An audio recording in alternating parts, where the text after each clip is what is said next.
الحمدللہ رب العالمین والصلاة والسلام علی سید المرسلین وعلی آلہ وصحبہ اجمعین۔ الحمدللہ آج 24واں روزہ ہے، 24ویں پارے کی سمری بیان کریں گے، اور آج کی رات یعنی اس کی جو 24ویں پارے والی تھی وہ بھی کور کر لیں، جیسے وہ مشہور آیت کہ اے میرے بندو جو گناہ کر کے اپنی جانوں پر ظلم کر بیٹھے ہیں، لا تقنطوا من رحمت اللہ، اللہ کی رحمت سے مایوس نہ ہوئیں، بے شک اللہ تمام گناہوں کو بخش دے گا، وہ بہت بخشنے والا بڑا مہربان ہے۔ اس کے بعد آگے سورہ المؤمن شروع ہوتی ہے۔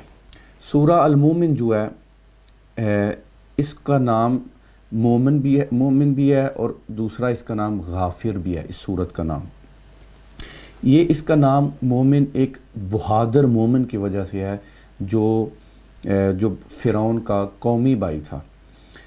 موسیٰ علیہ السلام پر ایمان لا چکا تھا، وہ بندہ موسیٰ علیہ السلام پر وہ ایمان لا چکا تھا، پر ابھی اناؤنسمنٹ نہیں کی تھی ایمان لانے کی۔ اور جب فرعون نے اپنے سارے حواریوں کو یعنی اپنے سارے کمپینینز کو اکٹھا کیا تو اس کو بھی بلا لیا، تو ادھر فرعون کہنے لگا موسیٰ علیہ السلام کے بارے میں نعوذ باللہ کہ وہ جادوگر ہیں اور وہ تمہارے دین کو بدل دیں گے، ملک میں فتنہ فساد برپا کر دیں گے، لہٰذا ان کو قتل کر دینا چاہیے۔ تو یہ جو مرد مومن یہ کھڑا ہوا، اس نے کہا کہ حضرت موسیٰ علیہ السلام نے کون سی ایسی بات کی ہے جو اس ملک کے قانون کے خلاف ہو، جو ملک کے لاء کو اپوز کرتی ہو، تو کوئی اگر ایسی بات نہیں کی۔ اور دوسرا اگر تم کہتے ہو کہ وہ جھوٹے ہیں تو ان کا دین ترقی ہی نہیں کرے گا، وہ خود ہی مر جائیں گے، یعنی ان کا پیغام ختم ہو جائے گا۔ اور اگر وہ سچا ہے، یعنی اگر وہ موسیٰ علیہ السلام سچے ہیں تو خدا کے غضب سے ڈرو اور پہلی قوموں کو جو اللہ نے جو پہلی قوموں کے اوپر عذاب آیا اس سے عبرت حاصل کرو۔ یہ اس کا ایسا ایک پاورفل سپیچ تھی اس مرد مومن کی کہ سارا جو اس کا پوری جو اجلاس تھا، میٹنگ تھی، ساروں پہ سناٹا چھا گیا اور کسی نے بھی قتل کی حمایت نہیں کی۔ تو یہ اس مرد مومن کی وجہ سے اس سورت کا نام المؤمن ہے۔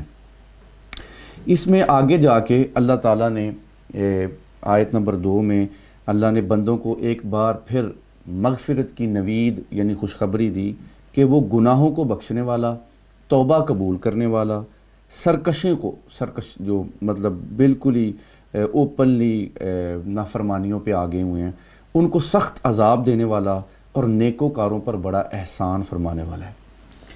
یہ میں نے آیت آپ کے سامنے پورا اس کا ترجمہ پڑھا ہے۔ اس کی ایک وجہ یہ ہے کہ سیدنا فاروق اعظم رضی اللہ تعالیٰ عنہ کے دور کی بات ہے، امام ابن کثیر اس واقعے کو لے کے آئے ہیں کہ ایک بڑا پاورفل، بڑا ایک کریجیس آدمی تھا، وہ آپ کے پاس آیا کرتا تھا، کچھ عرصہ نہیں آیا تو آپ نے پتہ کیا تو پتہ چلا کہ وہ شراب پینے لگ گیا ہے۔ آپ نے خط لکھا اور اس خط میں یہی آیت کا ترجمہ جو میں نے آپ کو پڑھ کے سنایا نا، آپ نے یہ آیت لکھی، یہ آیت ساتھ لکھ کے بھیجی، اور آپ نے مجلس والوں سے کہا کہ اس کے لیے دعا کریں، کہ بھائی کے لیے دعا کریں، اللہ اس کا دل پھیر دے، اللہ اس کی توبہ قبول کرے۔ جب حضرت عمر فاروق کا خط اس بندے کے پاس پہنچا، وہ کہنے لگا اس خط میں مجھے عذاب سے ڈرایا بھی گیا ہے، معاف کرنے کا وعدہ بھی کیا گیا ہے۔ خط پڑھ کے رونے لگا، توبہ کر لی، معافی مانگی اور شراب کو پکا ہی چھوڑ دیا۔ جب حضرت عمر فاروق رضی اللہ تعالیٰ عنہ کو اس کی توبہ کا پتہ چلا کہ اس نے توبہ کر لیا، تو پھر آپ نے بڑے خوبصورت الفاظ فرمائے۔ آپ نے فرمایا جب تم دیکھو نا تمہارا کوئی بھائی اس طرح پھسل گیا ہے، گناہوں کی طرف چلا گیا ہے، تو فرمایا پھر اس کو راہ راست پر لانے کی کوشش کرو، یعنی وزڈم کے ساتھ اسے واپس انوائٹ کرو، اللہ سے دعا کرو کہ وہ توبہ کر لے۔ فرمایا اس کے خلاف شیطان کے مددگار نہ بنو۔ کیسے؟ کہ اگر تم اسے برا بلا کہو گے، غصے نال اسے رد کر دو گے، یہ شیطان کی مدد ہوئے گی۔ ہماری سوسائٹی میں اس واقعے سے بہت کچھ سیکھنے کو ہے۔ ہم جب کسی کو برا بلا کہتے ہیں، میں نے بڑا دیکھا ہے کہ لوگ او چھڈو جی، وہ تو ان پڑھ نے، او جی وہ جاہل نے جی، پیڑا کہن نال نہیں تھا کسی نے ٹھیک ہونا، برا کہنے سے کسی نے نہیں ٹھیک ہونا۔ ان سے محبت کریں گے، پیار کریں گے، اچھے طریقے سے انہیں انوائٹ کریں گے، ان کے لیے دعا کریں گے، تو اس میں بہت کچھ ہے۔ گناہ سے نفرت ہے، گناہ گار سے نہیں نفرت، مرض سے نفرت ہے، مریض سے کوئی نفرت نہیں ہوتی ڈاکٹر کو۔ تو اس میں بہت کچھ سیکھنے کو ہے کہ اگر میں اور آپ بھی کوئی دیکھیں نا، کوئی بندہ بھائی آگے پیچھے ہو گیا تو اس کے لیے دعا کریں اور اس کے لیے اچھے طریقے سے اسے کوشش کریں کہ وہ واپس آ جائے، نہ کہ ویکھیا ہی وہ کی کرنا پیا، وہ کتنے پہنچ گئے نے۔ اللہ پاک ہمیں اس پہ سمجھ دے۔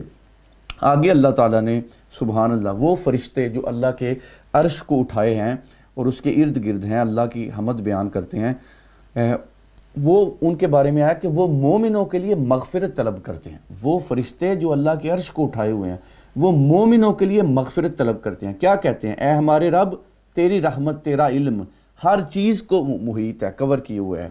جنہوں نے توبہ کی ہے، تیرے راستے کی اتباع کی ہے، یا اللہ تو ان کی مغفرت فرما اور ان کو دوزخ سے عذاب سے بچا۔ یعنی وہ فرشتے مومنین کے لیے دعا کرتے ہیں جو خوبصورت زندگی گزار رہے ہیں۔ اور اسی آیت میں آگے بتایا کہ وہ نہ صرف اس بندوں کے لیے دعا کرتے ہیں بلکہ ان کی جو نیک اولاد ہے، ان کے جو گریٹ گرینڈ فادرز ہیں، ان کی بیویاں ہیں، ان کے لیے بھی جنت کی دائمی نعمتوں کی دعا مانگتے ہیں، جو نیک ہوتے ہیں ان کے لیے بھی۔ یعنی بندہ خود تو ہے ہی، فرشتے اس کی جنریشنز کے لیے بھی دعائیں مانگتے ہیں۔ آگے اللہ نے ذکر کیا کہ کافر قیامت والے دن کفار کو قیامت والے دن بلند آواز سے کہا جائے گا کہ تم لوگوں کو جتنا اپنے اوپر غصہ آ رہا ہے نا، کہ اس سے زیادہ اللہ کو تم پر غصہ آتا تھا جب تم لوگوں کو ایمان کی دعوت دی جاتی تھی اور تم پھر بھی کفر کرتے تھے۔ آگے پھر قیامت کے دن کا نقشہ کھینچا گیا کہ اللہ فرمائے گا آج کس کی بادشاہی ہے، سارے جانتے ہوں گے مگر خاموش ہوں گے۔ اللہ فرمائے گا اللہ کی، جو واحد سب پر غالب ہے۔ آگے اللہ فرماتا ہے اللہ خیانت کرنے والی آنکھوں کو، سینے میں چھپے رازوں کو بھی جانتا ہے۔ اللہ جانتا ہے یہ نظر کدھر گئی ہے، اس کی خیانت بھی رب جانتا ہے اور اس میں چھپے رازوں کو بھی جانتا ہے کہ کتنے کو برے پلان کسی نے کسی کے لیے کیا بنا کے رکھے ہیں، کس کے لیے کوئی کینہ رکھتا ہے، کس کے لیے کوئی اندر نفرت رکھتا ہے، برے پلان رکھتا ہے، رب اس کو بھی جانتا ہے اور رب اس کی خیانت کو بھی جانتا ہے۔ اللہ تعالیٰ اس کی بھی پاکیزگی عطا فرمائے اور باطن اور من کی بھی پاکیزگی عطا فرمائے، صاف پاکیزہ ہوئے۔ آگے جا کے اللہ نے فرمایا تیرے رب نے فرمایا مجھ سے دعا مانگو میں تمہاری دعا کو قبول کروں گا۔ اللہ کو بڑا پسند ہے، اللہ کے محبوب علیہ الصلوۃ والسلام کی حدیث ہے، آپ نے فرمایا اللہ کو حیا آتی ہے کہ بندہ اللہ کی بارگاہ میں ہاتھ اٹھائے اور اللہ اس کے ہاتھ خالی موڑ دے۔ دعا مومن کا ہتھیار ہے، دعا اللہ کو بڑی پسند ہے، پوری یقین کے ساتھ، پوری قوت، یعنی یقین کی قوت کے ساتھ اللہ سے مانگنا چاہیے۔ آگے اللہ نے ایک آیت کا ترجمہ یعنی کہ بے شک آسمانوں اور زمین کو پیدا کرنا لوگوں کو پیدا کرنے سے بڑا کام ہے لیکن اکثر لوگ اسے نہیں جانتے۔ پھر لاجیکلی سمجھایا گیا ہے کہ یہ اتنی کائنات کو بنانا یہ بندوں کو پیدا کرنے سے بڑا کام ہے پر لوگ اسے نہیں جانتے۔ آگے جا کے فرمایا اللہ نے انسان کی تخلیق، اس کے بعد موت تک کے اس کے سارے جو ڈیفرنٹ سٹیجز ہیں اللہ نے اس کا ذکر کیا۔ آگے سورہ ہا میم سجدہ شروع ہوتی ہے۔ سورہ حامیم سجدہ، اس کے ایک نام حامیم سجدہ ہے اور دوسرا اس کا نام سورہ فصلت ہے۔ یہ مکی صورت ہے۔ یہ صورت حضرت حمزہ رضی اللہ تعالیٰ عنہ کے اسلام لانے کے بعد نازل ہوئی ہے۔ اس وقت مسلمانوں کی تعداد بڑھنا شروع ہو گئی تھی اور جو نان مسلمس تھے ادھر ان کو جسے کہتے ہیں اس چیز کی بڑی سٹریس اور ٹینشن ہو گئی تھی کہ مسلمانوں کی تعداد بڑھنا شروع ہو گئی ہے۔ اس کی ابتدائی جو آیات ہیں نا سورہ حامیم سجدہ کی، اس کے بارے میں مفسرین نے کئی روایات لے کے آئے ہیں۔ ان میں سے مختصر سی اگر بات کر کے گزروں تو وہ عتبہ والا وہ واقعہ آتا ہے کہ اس نے اپنے کہا کہ میں جاتا ہوں نبی پاک صلی اللہ علیہ وسلم کے پاس اور ان سے کوئی ڈیل کر کے آ جاتا ہوں، تو اس نے آ کے کہا کہ میں آپ کے لیے چند سجیشنز لے کے آیا ہوں۔ تو اس نے کہا کہ اگر آپ کی اس دعوت کا مقصد مال بنانا ہے تو ہم آپ کو بڑا مال دیں گے، اگر آپ کسی عورت سے شادی کے خواہاں ہیں تو ہم پتہ نہیں ہم قریش کی 10 عورتوں کے ساتھ آپ کا نکاح کریں گے، اگر آپ پر کوئی جنات کا قبضہ ہے ہم بہترین طبیب سے یعنی ڈاکٹر سے آپ کا علاج کروائیں گے، نعوذ باللہ، اگر آپ سرداری چاہتے ہیں ہم آپ کو سردار بنا دیں گے، اگر آپ بادشاہی چاہتے ہیں ہم آپ کو بادشاہ بنا دیں۔ اس نے یہ ساری باتیں کی ہیں۔ پھر نبی پاک علیہ السلام نے جب اس صورت کی ابتدائی آیات پڑھی تو اس نے آپ کے منہ مبارک پہ ہاتھ رکھ لیا تھا کہ نہ کریں اللہ کا عذاب آ جائے گا، مطلب وہ جانتے تھے نبی پاک علیہ السلام سچے ہیں۔ تو اس سے ایک بہت بڑا یہ واقعہ آگے بھی اور اس کی تفصیل ہے، مگر اس پہ بہت کچھ سیکھنے کو ہے کہ میں اور بھی جتنے لوگ کچھ دین کی خدمت کے لیے کوشش کر رہے ہیں، نہ بادشاہی کی بھوک ہونی چاہیے، نہ عزت کی، نہ پیسے کی، نہ مال کی، نہ عورتوں کی، کوئی دنیاوی بینیفٹ جو ہے نا اس سارے مقصد میں جو ہے نا وہ اس کو کرپٹ کر کے رکھ دیتا ہے اور اس کا اثر ہی نہیں رہتا، اس میں وہ تاثیر ہی نہیں رہتی جب نیت جو ہے نا کرپٹ ہو جاتی ہے۔ اللہ اکبر، غور سے سننا ہے۔ آگے جا کے اسی صورت میں اللہ نے فرمایا کان، آنکھیں، جلد، یہ ساری بندے کے خلاف گواہی دیں گے۔ بندے کے اپنے ہاتھ، کان، آنکھیں، یہ بھی بندے کے اعضاء، اور پچھلے پارے میں بھی کل ہم نے یہ بات پڑھی ہے۔ اس پہ میں آپ کو ایک حدیث سناتا ہوں، سبحان اللہ۔ امام قرطبی اپنی تفسیر میں یہ حدیث لے کے آئے ہیں۔ اللہ کے محبوب صلی اللہ علیہ وسلم نے فرمایا ہر آنے والا دن، ایوری ڈے، یہ ندا کرتا ہے، یہ آواز دیتا ہے کہ آج میں نیا دن ہوں، جو تو عمل میرے اندر کرے گا کل قیامت میں اس کی گواہی دوں گا۔ یعنی صرف جسم کے اعضاء نہیں وٹنس ہوئیں گے، یہ جو موومنٹس ہیں نا ٹائم کے، یہ جو گزر رہے ہیں، یہ بھی اللہ کی بارگاہ میں قیامت والے دن گواہی دیں گے کہ اس نے اس دن نیکی کی تھی۔ اور میرا ایمان ہے اس حدیث کو جو میں نے آپ کے سامنے سنائی ہے کہ یہ دن، یہ لمحے جو گزر رہے ہیں نا رمضان کے سارے، اور آپ ماشاءاللہ روٹین کے ساتھ یہ قرآن پاک کی سمری سنتے رہے ہیں، یہ انشاءاللہ یہ دن مصطفیٰ کریم صلی اللہ علیہ وسلم کی اس مبارک حدیث سے یہ دن میرے اور آپ کی گواہی دیں گے کہ یہ قرآن کو سمجھنے، قرآن کو سیکھنے اور سکھانے میں لگے ہوئے تھے۔ نبی علیہ الصلوۃ والسلام نے فرمایا وہ دن گواہی دے گا قیامت والے دن، اور فرمایا جب دن آگے کہتا ہے جب میں چلا گیا تو پھر میں کبھی نہیں آؤں گا۔ فرمایا اس طرح ہر رات بھی انسان کو یہ ندا دیتی ہے کہ میرے اندر کوئی کام کر لے اچھا، اور اگر تو اچھا کام کر لے گا تو میں قیامت والے دن تیری گواہی دوں گا۔ سو جسم کے اعضاء ہی نہیں بلکہ یہ ٹائم کے جو موومنٹس ہیں نا، یہ بھی میری اور آپ کی گواہی دیں گے کہ اس نے میرے جو اچھا اس میں کام کیا تھا یا برا کام کیا تھا۔ حضرت فاروق اعظم رضی اللہ عنہ کا مشہور قول ہے، آپ نے فرمایا اس دنیا میں اپنا محاسبہ کر لو اس سے پہلے کہ کل قیامت والے دن تمہارا محاسبہ کیا جائے۔ محاسبہ مطلب اسیسمنٹ، سیلف اسیسمنٹ کر لو۔ آپ سارے جانتے ہیں لوگ بیلنس شیٹس بناتے ہیں، لوگ اپنے بزنس کے لیے کتنی ڈاکومنٹیشن ہے، کتنی ڈاکومنٹیشن ہے بزنس کے لیے۔ کیوں ڈاکومنٹیشن ہوئے گی؟ بزنس کا پتہ چلے گا کیا کمایا اور کیا نہیں۔ زندگی اس سے بہت بڑی چیز ہے، بزنس زندگی کا ایک حصہ ہے، زندگی بہت بڑی اس سے چیز ہے۔ اس لیے اچھا ایک پلان، پروگرام اچھا ہو تاکہ یہ مومنٹس جو گزر رہے ہیں نا یہ گواہی بنے ادھر کہ بڑا پیارا اس نے پلان کر کے بڑے خوبصورت دن، بڑے اللہ کرے یہ باتیں اثر کر جائیں۔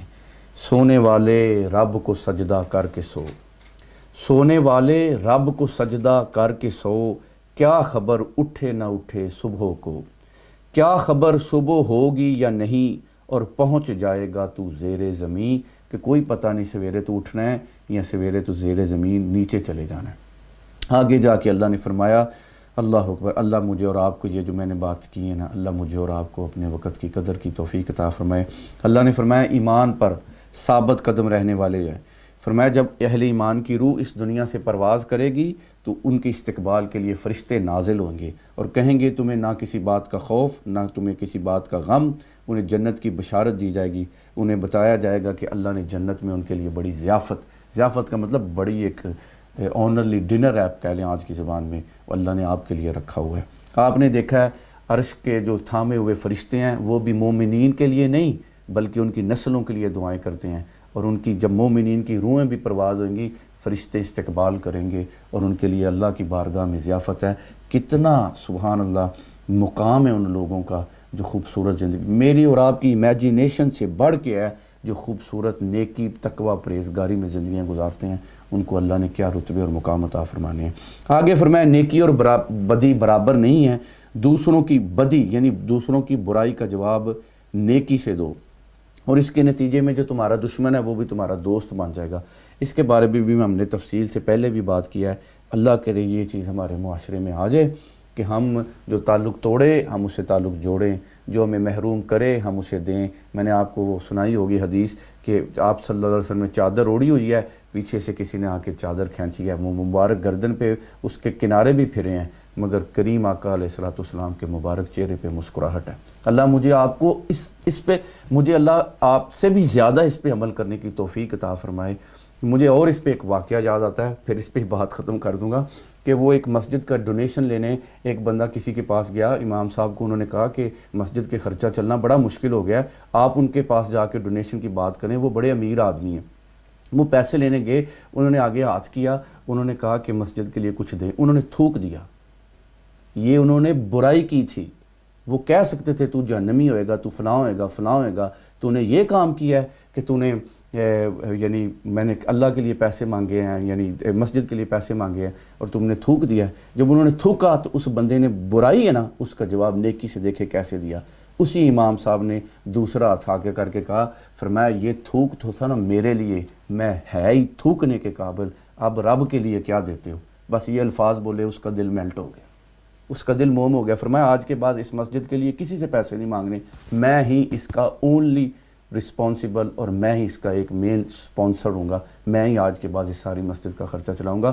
بات کیا ہوئی تھی؟ بات یہ تھی کہ اس کی برائی کا جواب انہوں نے نیکی سے دیا تھا۔ اللہ ایسے ہی جو امام ہوتے ہیں، ایسے نیک لوگ ہوتے ہیں، ان کا سایہ معاشرے پہ قائم دائم رکھے۔ جب برائی کا جواب اچھائی سے دیں گے، رنگ ہی بدل جائے گا، ہر چیز بدل جائے گی، گھروں کا ماحول محبت والا ہو جائے گا۔ اللہ کی پاک بارگاہ میں التجا ہے کہ اللہ تعالیٰ ہماری کوشش قبول فرمائے۔ لاسٹ کہ اللہ نے پھر وہ زمین کے بنجر ہونے کی مثال دی ہے، اس کا بھی پہلے ذکر آیا کہ کیسے اللہ بارش برسا کے اسے زندہ کر دیتا ہے، اسی طرح اللہ آخرت میں بھی مردوں کو زندہ کر دے گا۔ اس پہ آج کے پارے کی سمری ختم ہوتی ہے۔ اللہ کمی بیشی کوتاہی معاف فرمائے، اللہ آپ سب کو خوشیاں برکتیں عطا فرمائے۔ جزاک اللہ خیر، السلام علیکم ورحمۃ اللہ۔